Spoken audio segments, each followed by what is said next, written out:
नमस्कार दोस्तों, आप सबका स्वागत है। आज की इस वीडियो में हम बहुत ही इंपॉर्टेंट टॉपिक पर डिस्कशन करने वाले हैं एंड वो है 12वीं के बाद जब मुझे एडमिशन लेना होता है तो हमारे पास कौन से स्कॉलरशिप्स के ऑप्शंस होते हैं जिनको यूज़ करके मैं कम से कम फीस में एडमिशन ले सकूं। सबसे पहले मैं आपको बताना चाहता हूं कि ये वीडियो किसके लिए है। तो आप या आपके परिवार का कोई भी सदस्य अगर 12वीं कक्षा में पढ़ रहा है या हाल ही 12वीं कंप्लीट कर चुका है तो हाँ, ये वीडियो आपके लिए। मैं बहुत गरीब हूँ, मुझे परसेंटेज भी ठीक ठाक है, मुझे एडमिशन लेना है इंजीनियरिंग में, मेडिकल में या किसी भी ऐसे कोर्स में जहाँ पर बहुत सारे पैसे लगते हैं। तो हाँ, ये वीडियो आपके लिए भी है। यार, पैसे कमाने में बहुत सारी मेहनत लगती है पेरेंट्स को, तो मेरे पास पैसे है भी, फिर भी मुझे परसेंटेज अच्छे है, मुझे कम से कम फीस में एडमिशन लेना है। तो हाँ, ये वीडियो आपके लिए भी है। तकरीबन सभी स्कॉलरशिप ऑप्शंस हमने यहाँ पर आज डिस्कस किए। मेरी कास्ट कौन सी है उसके हिसाब से मुझे कौन सी स्कॉलरशिप में अप्लाई करना चाहिए, मेरे पेरेंट्स की इनकम कितनी है उसके हिसाब से मुझे कौन सी स्कॉलरशिप मिल सकती है, स्कॉलरशिप किस तरीके से मिलेगी, मुझे अमाउंट मिलेगी या ट्यूशन फी में कुछ वेवर मिलेगा, ये सभी स्कॉलरशिप मिलने के लिए मेरे पास कौन से डॉक्यूमेंट्स होने चाहिए, ऐसी सभी पॉइंट्स हमने इस वीडियो में हम डिस्कस करने वाले हैं। एंड इसके बाद मैं आपको एश्योरेंस देता हूँ कि आपका स्कॉलरशिप के रिगार्डिंग कोई भी डाउट नहीं रहेगा। एंड फिर भी अगर आपका कोई क्वेश्चन है तो नीचे कमेंट बॉक्स में लिख दो, मैं डेफिनेटली ट्राई करूँगा सभी क्वेश्चंस के आंसर देने के लिए। तो चलिए स्टार्ट करते हैं। सबसे पहले हम देखेंगे कि आपके पास स्कॉलरशिप ऑप्शंस कौन से, कौन से स्कॉलरशिप स्कीम्स है जिनको आप अप्लाई कर सकते हो। लेकिन उससे पहले दो इंपॉर्टेंट पॉइंट्स है जो मैं डिस्कस करना चाहता हूँ। पहला है नंबर ऑफ चिल्ड्रन। अगर आपके पेरेंट्स को दो बच्चे हैं, दोनों भी लड़के हैं, तो उन दोनों लड़कों को स्कॉलरशिप मिलेगी। लेकिन अगर तीसरा लड़का है तो उस तीसरे लड़के को स्कॉलरशिप नहीं मिलेगी। दो लड़के हैं, दोनों लड़कों के साथ में दो तीन लड़कियां हैं तो उन लड़कियों को भी स्कॉलरशिप मिलेगी एंड दो लड़कों को भी स्कॉलरशिप मिलेगी। यानी लड़कियां कितनी भी होगी तो उनको स्कॉलरशिप मिल सकती है, लेकिन नंबर ऑफ बॉयज दो ही होने चाहिए। एंड उसके बाद है आपका एडमिशन। आपका एडमिशन जो है वो कैप थ्रू होना चाहिए, सेंट्रलाइज्ड एडमिशन प्रोसेस। गवर्नमेंट एक नोटिफिकेशन निकालेगा, उस नोटिफिकेशन के थ्रू आपको अप्लाई करना है। तो उस सेंट्रलाइज प्रोसेस से अगर आप एडमिशन लेते हो तो ही आपको स्कॉलरशिप ऑप्शंस और स्कॉलरशिप स्कीम्स मिलेगी। अदरवाइज अगर आप मैनेजमेंट की सीट प्रेफर करते हो, मैनेजमेंट कोटा थ्रू एडमिशन लेते हो तो आपको कोई भी स्कॉलरशिप नहीं मिलेगी। चलिए फिर स्टार्ट करते हैं। अगर आपकी कास्ट ओबीसी है, अदर बैकवर्ड क्लास, एंड आपके पेरेंट्स की इनकम 1 लाख से भी कम है तो आपको फी कंसेशन मिलेगा। वो कितना मिलेगा? 50% in tuition and exam fees. Friends, आप किसी भी कॉलेज को जब अप्लाई करते हो तो उस कॉलेज की एक फीस रहेगी। मैं कंसिडर करता हूँ 1 लाख फीस है तो उस फीस का एक ब्रेकअप रहता है। उस फीस में कुछ ट्यूशन फी रहेगी, उस फीस में कुछ एग्जाम फीस रहती है, कुछ डेवलपमेंट फीस रहती है। सो जो tuition fees and exam fees होती है वो सबसे ज़्यादा होती है। फॉर एग्जाम्पल, अगर 1 लाख फीस है तो उसमें around 80,000 tuition and exam fees रहेगी। सो उसमें आपको क्या मिलेगा? यहाँ पर 50% कंसेशन मिलेगा। यानी उस कॉलेज की अगर 80,000 ट्यूशन फी है तो आपको सिर्फ 40,000 ही भरने हैं अगर आप ओबीसी कैटेगरी से बिलोंग करते हो और आपकी पेरेंट्स की इनकम जो है वो 1 लाख से कम है।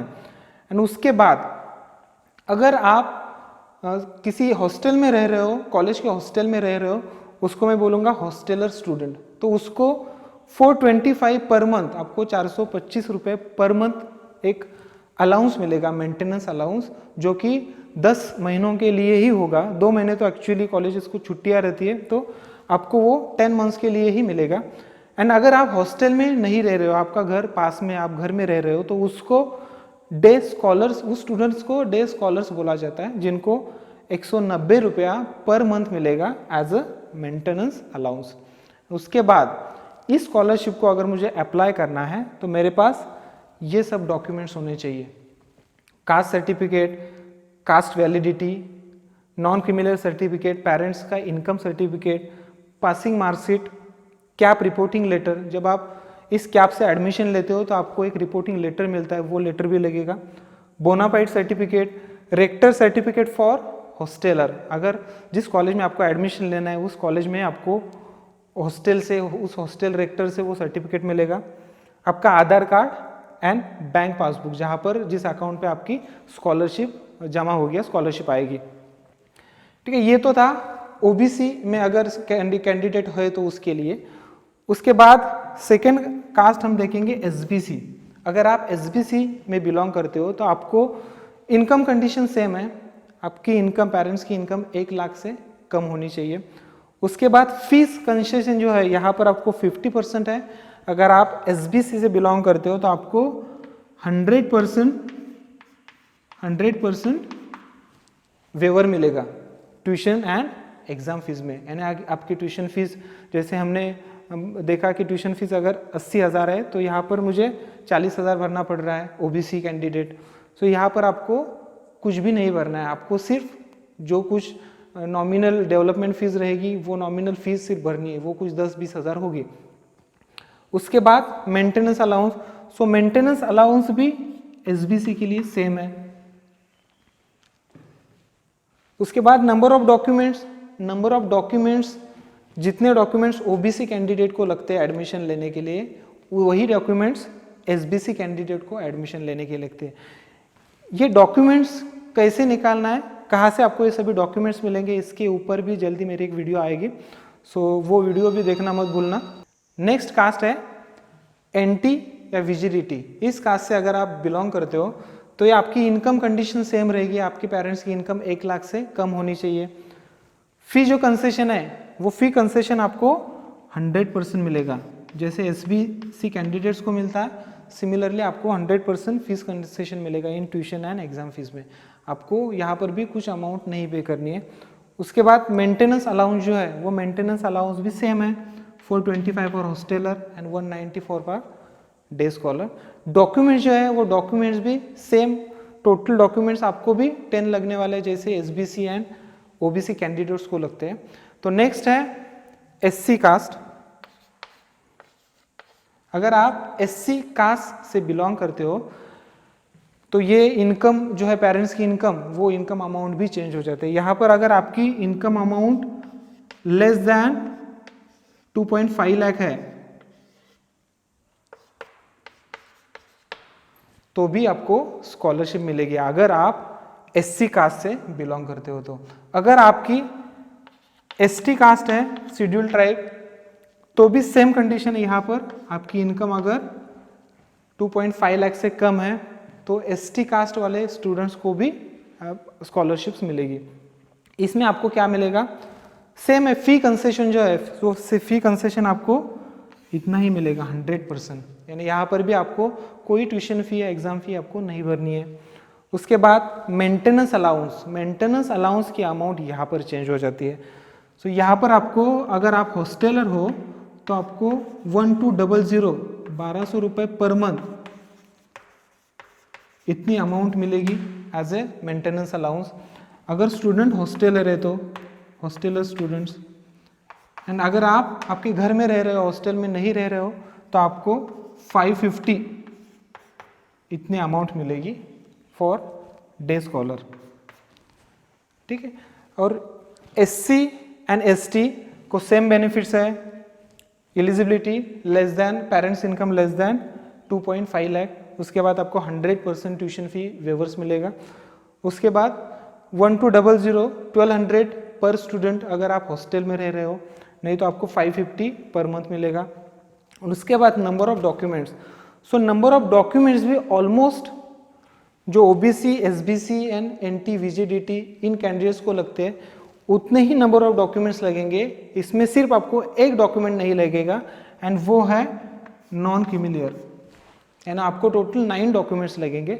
एससी एंड एसटी कैंडिडेट्स के जो स्टूडेंट्स हैं उनको नॉन क्रीमिलियर की जरूरत नहीं है एडमिशन लेने के लिए। तो अभी चलते हैं फ्रीशिप की तरफ। तो अगर आपके पेरेंट्स की इनकम 1 लाख से ज़्यादा है तो आपको स्कॉलरशिप नहीं मिलेगी, लेकिन आपको फ्रीशिप मिल सकती है। यहाँ पर आपको 3 कंडीशन सेटिस्फाई करनी है। पहली 2 कंडीशन सेम है जो हमने स्कॉलरशिप में देखी थी, नंबर ऑफ चिल्ड्रन की कंडीशन सेटिस्फाई होनी चाहिए एंड आपका admission centralised admission process through होना चाहिए।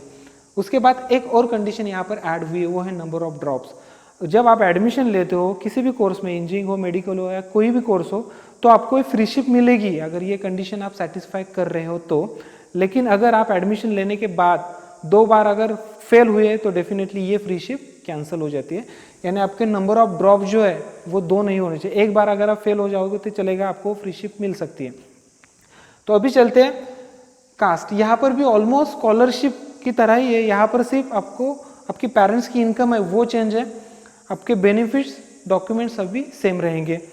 तो यहाँ पर देखो स्कॉलरशिप में 1 लाख से कम पेरेंट्स की इनकम होनी चाहिए थी। यहाँ पर क्या है, अगर आपके पेरेंट्स की इनकम 1 लाख से 8 लाख के बीच में है तो भी चलेगा, आपको सेम बेनिफिट्स मिलेंगे। यहाँ पर सिर्फ मेंटेनेंस अलाउंस आपको नहीं मिलेगा जो आपको स्कॉलरशिप में मिलता था, यहाँ सिर्फ आपको कंसेशन मिलेगा, फीस कंसेशन। सो यहाँ पर आपको क्या मिलेगा, 50% सेम जैसे स्कॉलरशिप में मिल रहा था, 50% कंसेशन इन ट्यूशन फीस।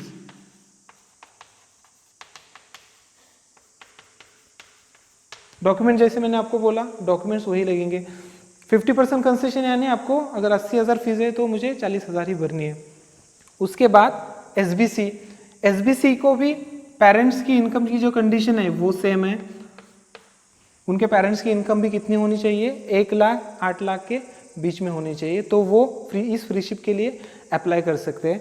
यहाँ पर इनको 50% कंसेशन है। इनको एसबीसी कैंडिडेट जो रहेंगे उनको 100% कंसेशन मिलेगा, उनको कोई भी ट्यूशन फीस या एग्जाम फीस नहीं भरनी है। उसके बाद नंबर ऑफ डॉक्यूमेंट्स उतने ही रहेंगे। थर्ड हमारे पास कास्ट है एनटी वीजेडीटी। यहाँ पर भी इनकम कंडीशन सेम है, 50% कंसेशन ओबीसी को था, एसबीसी को 100% है, एनटी को भी क्या मिलेगा आपको 100% concession in tuition and exam fees. Number of document same रहेंगे। नेक्स्ट कास्ट है एससी। सो इसमें थोड़ी सी इनकम कंडीशन जो है वो चेंज हो जाएगी। इसमें आपके पेरेंट्स की इनकम अगर 2.5 लाख से लेकर 8 लाख के बीच में है तो भी आपको फ्रीशिप मिल सकती है। फ्रीशिप आपको कितनी मिलेगी, 100% वेवर मिलेगा ट्यूशन फ्री में, ट्यूशन एग्जाम फीस नहीं भरनी है। डॉक्यूमेंट्स आपको सेम जैसे स्कॉलरशिप में लगे, स्कॉलरशिप में हमें 9 डॉक्यूमेंट्स लगे थे एससी कैंडिडेट्स के लिए, यहाँ पर भी सेम है, यहाँ पर भी आपको नॉन क्रीमिलियर नहीं लगेगा। सेम कंडीशंस जैसे एससी कैंडिडेट्स को है एडमिशन के लिए, उसी तरह से एसटी कैंडिडेट्स को भी है। Same income limit, same tuition fee waiver and same documents, उनको भी नॉन क्रीमिलियर नहीं लगेगा। तो अभी चलते हैं ओपन और SEBC कैटेगरी की तरफ, socially and economically backward category. कुछ स्टूडेंट्स पूछेंगे सर हम किसी कैटेगरी में नहीं आते तो हमें किस तरीके से स्कॉलरशिप मिल सकती है। तो बच्चों आपको भी डरने की ज़रूरत नहीं है, आपके पेरेंट्स की इनकम डेफिनेटली मैटर करेगी। अगर आपके पेरेंट्स की इनकम 8 लाख से कम है तो आपको ये स्कॉलरशिप मिलेगी। आपको क्या मिलेगा, आपको 50% ऑफ और कंसेशन मिलेगा ट्यूशन फीस में। उसके लिए आपको ये सारे डॉक्यूमेंट्स, टोटल 10 डॉक्यूमेंट्स है, ये डॉक्यूमेंट्स सबमिट करने हैं। ऑब्वियसली ये जो 3 कंडीशन है जो हमने पहले डिस्कस किया था, ये तीनों कंडीशंस आपको क्या करने हैं, सेटिस्फाई करने हैं। तो इस 10 डॉक्यूमेंट्स में आपको क्या इंपॉर्टेंट डॉक्यूमेंट्स कौन से? पहला तो document tuition fee paid receipt. पहले तो आपको क्या करना है, कंप्लीट ट्यूशन फीस पे करनी पड़ेगी। उसके बाद आपको एक बैंक पासबुक की जेरॉक्स भी सबमिट करनी है। सो ट्यूशन फी पे करने के बाद कुछ महीनों बाद आपके अकाउंट पर ये 50% जो कंसेशन है, मानो अगर 80,000 ट्यूशन फी है तो 40,000 आपके अकाउंट पे बाद में आएगी। अभी चलते हैं माइनॉरिटी की तरफ। अगर आप माइनॉरिटी से बिलोंग करते हो तो आपको merit come means MCM scholarship मिल सकती है। तो यहाँ पर आपको 2 तरीके से स्कॉलरशिप मिल सकती है, ये तो या तो सेंट्रल गवर्नमेंट से मिल सकती है या तो स्टेट गवर्नमेंट से मिल सकती है। तो अभी हम देखेंगे कि क्या एलिजिबिलिटी रिक्वायरमेंट्स है सेंट्रल गवर्नमेंट्स के एंड स्टेट गवर्नमेंट्स के, आपको स्कॉलरशिप किस फॉर्म में मिलेगी। तो सेंट्रल गवर्नमेंट की स्कॉलरशिप पाने के लिए आपके पेरेंट्स की जो इनकम है वो 2.5 लाख से कम होनी चाहिए, फर्स्ट कंडीशन है। सेकंड कंडीशन, आप जिस स्टेट में रह रहे हो उस स्टेट का आपके पास डोमासाइल सर्टिफिकेट होना चाहिए। And third and important condition, SSC and HSC में आपको मिनिमम 50% मार्क्स चाहिए, तो ही आप इस सेंट्रल गवर्नमेंट के स्कॉलरशिप को अप्लाई कर पाओगे। तो आपको क्या मिलेगा, आपको 20,000 रुपीज मिलेंगे पर एनम, जो आप ट्यूशन फीस के लिए यूज कर सकते हो। और उसके बाद मेंटेनेंस अलाउंस, अगर आप हॉस्टल में रह रहे हो तो आपको 10,000 रुपीज मिलेंगे पर एनम, ईयरली आपको 10,000 रुपीज़ मिलेंगे। एंड अगर आप हॉस्टेलर नहीं हो तो आपको 5,000 रुपीज़ पर एनम मिलेंगे as a maintenance allowance. And आपको ये सारे डॉक्यूमेंट्स लगेंगे। इसमें आपको एक एडिशनल डॉक्यूमेंट लगता है, माइनॉरिटी में आप बिलोंग करते हो इसके लिए, इनकम एंड माइनॉरिटी डिक्लेरेशन, वो 20 रुपीज़ के स्टैम्प पेपर पर सबमिट करना होता है। अभी चलते हैं स्टेट गवर्नमेंट की तरफ। तो अगर आपकी इनकम जो है वो इनकम 2.5 लाख से ऊपर है एंड 6 लाख से कम है, सो आपकी income if it is less than 6 lakh, अगर ये कंडीशन सेटिस्फाई हो रही है तो डेफिनेटली आप स्टेट गवर्नमेंट के एमसीएम स्कॉलरशिप के लिए अप्लाई कर सकते हो। यहाँ पर भी आपको 3 कंडीशन सेटिस्फाई करना है। पहली है income condition, second you should be domiciled in that particular state. अगर महाराष्ट्र है तो महाराष्ट्र स्टेट का आपके पास डोमासाइल सर्टिफिकेट होना चाहिए। और उसके बाद एसएससी एंड एचएससी में आपको मिनिमम 50% मार्क्स होने चाहिए। तो आपको क्या मिलेगा, फीस कंसेशन मिलेगा आपको 25,000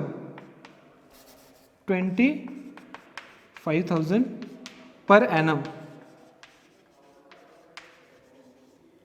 25,000 पर एनम, ये आप ट्यूशन फीस के लिए यूज कर सकते हो। एंड यहाँ पर आपको मेंटेनेंस अलाउंस कुछ भी नहीं मिलेगा अगर आप स्टेट गवर्नमेंट की एमसीएम स्कॉलरशिप के लिए अप्लाई करते हो तो। एंड आपको डॉक्यूमेंट्स, ऑलमोस्ट सभी डॉक्यूमेंट्स सेम ही रहेंगे स्टेट गवर्नमेंट के लिए भी। अभी चलते हैं मेंटेनेंस अलाउंस की स्कीम की तरफ। सो पहले ही हमने देखा था कि अगर स्टूडेंट स्कॉलरशिप के लिए अप्लाई कर रहा है तो उसको स्कॉलरशिप अमाउंट के साथ मेंटेनेंस अलाउंस भी मिलता है। लेकिन फ्रीशिप में अगर आप अप्लाई करते हो या ईबीसी के लिए अप्लाई कर रहे हो तो आपको कोई भी मेंटेनेंस अलाउंस नहीं मिल पाता। तो इसके लिए बहुत सारे अलग स्कीम्स है, डिफरेंट स्कीम्स है जिसके लिए आप अलग से अप्लाई कर सकते हो। तो उसके लिए भी आपको 3 कंडीशन जो कॉमन कंडीशन है वो सेटिस्फाई करने हैं। नंबर ऑफ चिल्ड्रन की कंडीशन है, एंड भी एडमिशन कैप थ्रू होना चाहिए, एंड नंबर ऑफ ड्रॉप्स 2 नहीं होने चाहिए एडमिशन लेने के बाद, नहीं तो ये कैंसिल हो जाएगी। ठीक है, पहले स्टार्ट करते हैं ओपन कैटेगरी से, ओपन या एससीबीसी कैटेगरी से। सो अगर आपकी ये कैटेगरी है तो आपको ये कंडीशन सेटिस्फाई करने हैं, तब भी आप अप्लाई कर सकते हो इस मेंटेनेंस अलाउंस स्कीम के लिए। आपके पेरेंट्स की इनकम है वो इनकम 8 लाख से कम होनी चाहिए, ये फर्स्ट कंडीशन आपको सेटिस्फाई करनी है। सेकेंड कंडीशन जो है एनी 2 चाइल्ड, ये कंडीशन सिर्फ इस ओपन एंड एससीबीसी कैटेगरी को एक्सेप्शन है।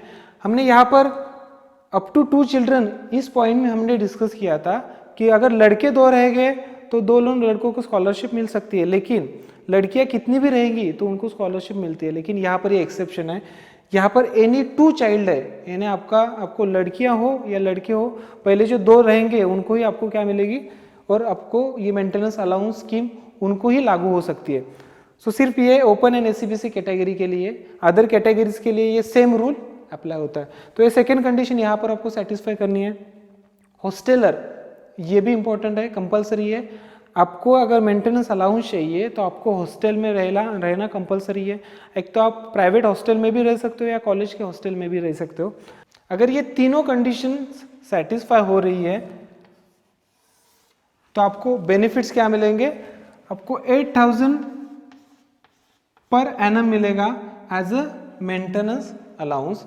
और यहाँ पर और एक कंडीशन, अगर आप चौथी कंडीशन जिसको मैं बोल रहा हूँ वो अगर सेटिस्फाई करते हो, अगर आपके parents small land holder certificate है उनके पास या रजिस्टर्ड लेबर सर्टिफिकेट है, तो आपको 20,000 पर एनम मिल सकता है। लेकिन इनमें से कोई भी एक सर्टिफिकेट आपके पास होना चाहिए। Document, number of documents, total 10 documents हमें लगेंगे। अभी चलते हैं कास्ट की तरफ। तो आपके पास और 2 स्कीम्स है। अगर आप धनगर कास्ट से बिलोंग करते हो तो आप स्वयं स्कीम के लिए अप्लाई कर सकते हो, और अगर आप एससी कास्ट से बिलोंग करते हो तो आप स्वदार स्कीम के लिए भी अप्लाई कर सकते हो। यहाँ पर कंडीशंस क्या है, पहली जो इंपॉर्टेंट कंडीशन है इनकम की, वो है आपके पेरेंट्स का जो इनकम है वो इनकम 2.5 लाख से कम होना चाहिए, 2.5 लाख से कम होना चाहिए। उसके बाद ये ऊपर वाली सभी कंडीशन सेटिस्फाई होनी चाहिए, तो ही आप इसे अप्लाई कर सकते हो। आपको जो बेनिफिट्स मिलेंगे वो कंपैरेटिवली बहुत ज़्यादा है, आपको क्या मिलेगा, आपको 43,000 पर एनम इतनी अमाउंट मिलेगी। एंड उसको अप्लाई करने के लिए आपको आपके पास ये सभी डॉक्यूमेंट्स चाहिए। उसमें 2 डॉक्यूमेंट्स आपको एक्स्ट्रा लगेंगे। वो डॉक्यूमेंट्स है, पहला तो है कास्ट सर्टिफिकेट, ये आपको लगेगा, एंड दूसरा है कास्ट वैलिडिटी सर्टिफिकेट। ये कास्ट वैलिडिटी भी आपके पास रहनी चाहिए। अगर आप इन दोनों स्कीम्स को अप्लाई नहीं कर रहे हो, स्वयं स्कीम या आपको ये स्कीम अगर मिली नहीं, स्वयं या स्वदार स्कीम, एंड आपकी कास्ट अगर बिलोंग करती है एससी या एसटी से, तो यही सेम कंडीशन, और आप इनकम कंडीशन ये सेटिस्फाई कर रहे हो, ऊपर वाले तीनों कंडीशन सेटिस्फाई कर रहे हो, तो आपको 7,000 पर एनम इतना अमाउंट मिल सकती है। उसके लिए आपको सेम डॉक्यूमेंट्स लगेंगे जो स्वयं एंड स्वदार स्कीम के लिए अप्लाई करने के लिए लग रहे। टोटल 12 डॉक्यूमेंट्स लगेंगे। अभी देखते हैं, अगर आपकी कास्ट VJNT या SBC है तो आपको क्या एलिजिबिलिटी कंडीशन सेटिस्फाई करना चाहिए। तो आपको जो पेरेंट्स इनकम है वो इनकम 1 लाख से कम होना चाहिए, तो ही आप मेंटेनेंस अलाउंस की स्कीम को अप्लाई कर सकते हो। और आपको जो बेनिफिट्स मिलेंगे वो रहेंगे 7,000 पर एनम, इतना आपको मेंटेनेंस अलाउंस मिल सकता है। Number of documents required same है, आपको भी caste certificate and cast validity certificate भी लगेगा। टोटल 12 डॉक्यूमेंट्स लगेंगे इस स्कीम को अप्लाई करने के लिए। सो फ्रेंड्स, इसी तरीके से अलग अलग स्कॉलरशिप के ऑप्शंस यूज़ करके डेफिनेटली आप कम से कम फीस में एडमिशन ले सकते हैं किसी भी कोर्स में। सो अगर आपके फिर भी कोई डाउट्स है तो नीचे कमेंट बॉक्स में लिख दो, मैं डेफिनेटली ट्राई करूंगा उनके आंसर देने के लिए। एंड ये वीडियो अगर अच्छा लगा हो तो प्लीज़ इसे लाइक करना, इस चैनल को सब्सक्राइब करना भी मत भूलना। मिलेंगे मेरे नेक्स्ट वीडियो में, तब तक के लिए बाय बाय।